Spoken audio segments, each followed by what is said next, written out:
Hello all, hope you all are well. तो चलिए आज एक बहुत ही इंटरेस्टिंग और इंपॉर्टेंट क्वेश्चन डिस्कस करते हैं from the chapter electricity. Basically एक शॉर्ट क्वेश्चन है, आइए समझते हैं इसको किस तरीके से हमको सॉल्व करना है। तो क्वेश्चन क्या दिया हुआ है, देखिए। Two conducting wires of the same material and of equal length and equal diameters are first connected in series and then parallel in a circuit across the same potential difference. तो question क्या दिया हुआ है, यहां तक थोड़ा ठीक से समझिए। तो क्वेश्चन में आपको जब बोल दे रहा है कि two conducting wires of same material and of equal length and equal diameter, क्या बोल दिया, दो वायर है जो कि सेम मटेरियल का बना हुआ है, लेंथ भी इक्वल है, डायमीटर भी इक्वल है। इसका मतलब उनका रेजिस्टेंस भी क्या होगा, इक्वल होगा। इसका मतलब उसका रेजिस्टेंस भी क्या होगा, इक्वल होगा। तो पहले वाले का आर पकड़ लेते हैं, दूसरे वाले का भी आर पकड़ लेते हैं। क्यों?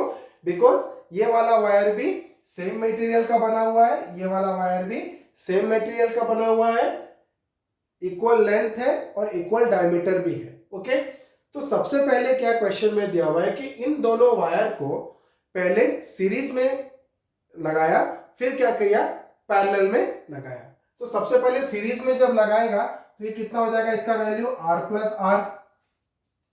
जब इसको पैरेलल में लगाएगा तो कितना हो जाएगा, इसका equivalent resistance R into R divided by R plus R. ठीक है, तो हमने ये भी पढ़ा है कि स्पेशल केसेस में कि जब आपका रेजिस्टेंस इक्वल हो और आप उसको पैरेलल में लगा रहे हो तो उसका इक्विवेलेंट रेजिस्टेंस कितना हो जाता है, बाई 2, अगर दो रेजिस्टेंस हैं तो। ठीक है, और आप उसको पैरेलल में लगा रहे हो, उनका रेजिस्टेंस इक्वल है तो इक्विवेलेंट रेजिस्टेंस कितना हो जाता है, उसका हाफ, मतलब r/2। तो क्या आ रहा है, देखिए ये कितना हो रहा है, are square divided by 2r, तो आ रहा है, तो कितना हो गया, r/2। तो पहले वाले केस में कितना निकला रेजिस्टेंस इक्विवेलेंट, 2r। दूसरे वाले केस में कितना निकला इक्विवेलेंट रेजिस्टेंस r/2। ओके, अब क्वेश्चन में चलते हैं, एक बार क्वेश्चन वापस से पढ़ता हूं। देखिए, two conducting wires of the same material and of equal length and equal diameters are first connected in series and then parallel in a circuit across the same potential difference. अब potential difference क्या दे दिया, same दे दिया। अब ये इसका हो गया आर इक्विवेलेंट, ये इसका हो गया आर इक्विवेलेंट। तो आर सीरीज, जो आर इक्विवेलेंट है उसको आर सीरीज ले लीजिए, और जो पैरेलल में किया आप क्या ले लीजिए, आरपी ले लीजिए। ओके, अब बोला गया पोटेंशियल डिफरेंस सेम है, यहां भी वोल्टेज कितना है, V, और यहां भी वोल्टेज कितना है, V। Potential difference is same. तो बोला है find the ratio of the heat produced in series and parallel combinations. ठीक है, हमको क्या निकालना है, रेशियो निकालना है, किसका, हीट प्रोड्यूस्ड का, हाँ, इन series and parallel combination. In series and parallel combination मतलब हमको किसका रेशियो निकालना है, HS/HP। HS/HP मतलब heat produced in series combination divided by heat produced in parallel combination। अब हम लोग देखेंगे हीट का जो फॉर्मूला होता है, देखिए हीट का फॉर्मूला कितना होता है, H इज इक्वल टू हमारा होता है पावर इंटू टाइम सबसे पहले, फिर पावर को हम लोग क्या लिखते हैं, V इंटू आई, तो कितना हो जाता है VIT। फिर H को क्या लिख सकते हैं हम लोग, V को, I को लिख दीजिए, हम लोग को पता है ओम्स लॉ से V is equal to IR। ठीक है, तो V की जगह IR कर दीजिए, तो कितना हो जाता है I²RT। ठीक है, अगर हम लोग I की जगह क्या डाल देंगे, V/R, तो ये कितना हो जाएगा V²/R होल इंटू टी। ठीक है, और एक हीट का फॉर्मूला क्या होता है, H is equal to V into Q. I को अगर आप Q/T लिखते हो तो TT कैंसिल हो जाएगा, तो V इंटू क्यू। ये इतना सारा हो गया हमारा हीट का फॉर्मूला। अब हम देखेंगे ये जो पर्टिकुलर केस हमको दिया हुआ है वो किससे रिलेटेड है, वो किससे रिलेटेड है। देखिए, आपको बोला है वोल्टेज कांस्टेंट है, दोनों जगह क्या है, वोल्टेज कांस्टेंट है। आर आपने निकाल लिया, सीरीज में आपने 2R निकाल लिया, पैरेलल में आपने R/2 निकाल लिया, और V कांस्टेंट है। तो सबसे बढ़िया फॉर्मूला कौन सा है, H is equal to V²/R into T. H is equal to V²/R into T. Potential difference same रह रहा है।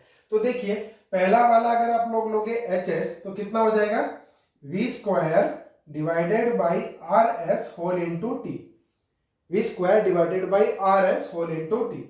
नीचे अगर आप पैरेलल में निकालते हो तो कितना हो जाएगा, V सेम है, वोल्टेज सेम है सीरीज और पैरेलल में, तो V के फॉर्म में रहेगा, सिर्फ रेजिस्टेंस इक्वल हो जा रहा है। क्या हो जा रहा है, रेजिस्टेंस इक्वल, रेजिस्टेंस अलग हो जा रहा है। तो कितना हो जा रहा है, पैरेलल कॉम्बिनेशन में हमने क्या ले लिया, RP, और होल इंटू कितना हो गया T।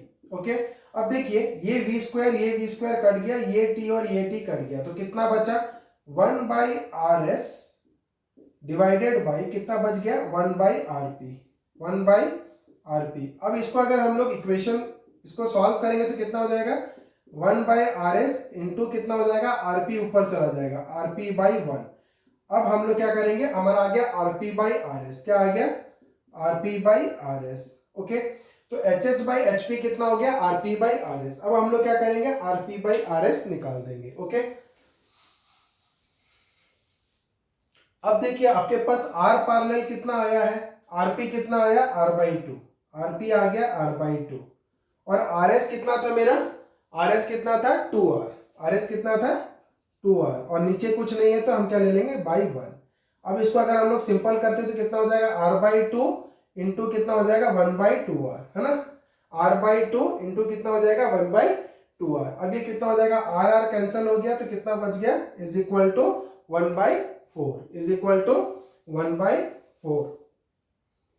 इसकी वैल्यू कितनी आ गई 1/4, विच इंप्लाइज हमको क्या मिल गया HS/HP कितना हो जाएगा 1:4, 1:4। ये हो गया हमारा आंसर। ओके, तो कौन सा बीट हो जाएगा हमारा सी बीट हो जाएगा। तो आज की वीडियो में हमने देखा किस तरीके से इस तरीके का क्वेश्चन को हमको अप्रोच कैसा लेना है। आगे के वीडियोस में और कुछ इंटरेस्टिंग क्वेश्चंस आपके लिए लेके आएंगे और आपकी अंडरस्टैंडिंग उस तरीके के क्वेश्चन पे क्लियर करके देंगे। अभी के लिए इतना ही, बने रहिए मेरे साथ मेरे आगे वीडियोस के लिए। Thank you.